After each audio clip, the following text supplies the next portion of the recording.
Hello dear students, welcome to our education path channel. हम कर रहे हैं यहाँ पे केमिस्ट्री क्लास +2।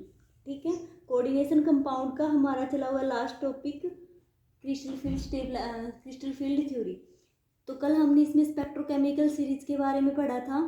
उसमें हमने देखा था जिन लिगेंड्स की हमारी स्मॉल वैल्यू है डेल नोट की, उसको हमने बोला था वीक फील्ड लिगेंड, और जिन लिगेंड की हाई वैल्यू होती है डेल नोट की, उनको बोला था स्ट्रॉन्ग फील्ड लिगेंड। ठीक है, डी ऑर्बिटल था हमारे अंदर, वो 2 सेट के अंदर क्या हो गया था, नॉन डीजनरेट बन गए थे ऑर्बिटल T2G और EG। अब हम करेंगे ऑक्टाहेड्रल कॉम्प्लेक्स की CFSE कैलकुलेट। ठीक है, ये हमने सेपरेशन किसके अंदर पढ़ा था, ऑक्टाहेड्रल के अंदर।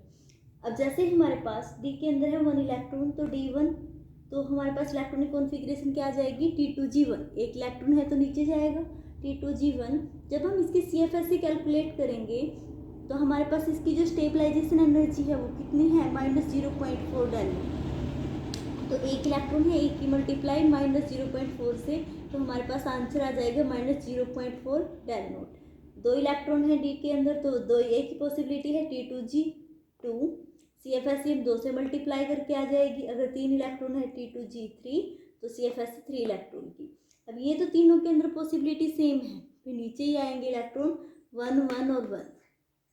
अब जो फोर्थ है D4, उसमें एक पॉसिबिलिटी है कि हमारे पास जो फोर्थ इलेक्ट्रॉन है वो EG के अंदर भी जा सकता है और T2G के अंदर भी आ सकता है। अब वो किस पे डिपेंड करेगा, वो डिपेंड करेगा लिगेंड की CFSE पे।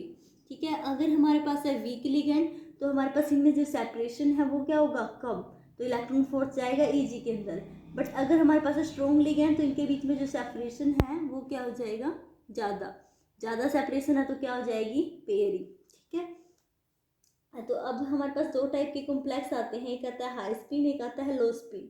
हाई स्पिन मतलब अनपेड इलेक्ट्रॉन ज़्यादा होंगे। ठीक है, तो D4 है, तो उसके अंदर 4 इलेक्ट्रॉन है, 3 आ जाएंगे T2G के अंदर और 1 आ जाएगा EG के अंदर। वही सेम कैलकुलेशन करेंगे हम इसके लिए। तो 0.4 है, तो 3 × 0.4 प्लस में ऊपर है 1 इलेक्ट्रॉन, ऊपर की स्टेबलाइजेशन एनर्जी कितनी है, 0.6। अब हमारे पास इसका ऐड कर देंगे, 1 इलेक्ट्रॉन है तो 0.6, तो हमारी आ जाएगी CFSE -0.6 डेल नोट। ठीक है, ये D4 का है। D5 में भी हमारे पास क्या होगा, हाई स्पिन में पाँचों इलेक्ट्रॉन अनपेयर हैं।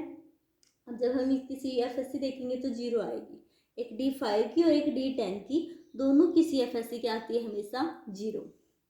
उसके बाद है D6 में हमारे पास 1 इलेक्ट्रॉन, 4 इलेक्ट्रॉन तो हो जाते हैं T2G के अंदर और 2 इलेक्ट्रॉन हो जाते हैं EG के अंदर।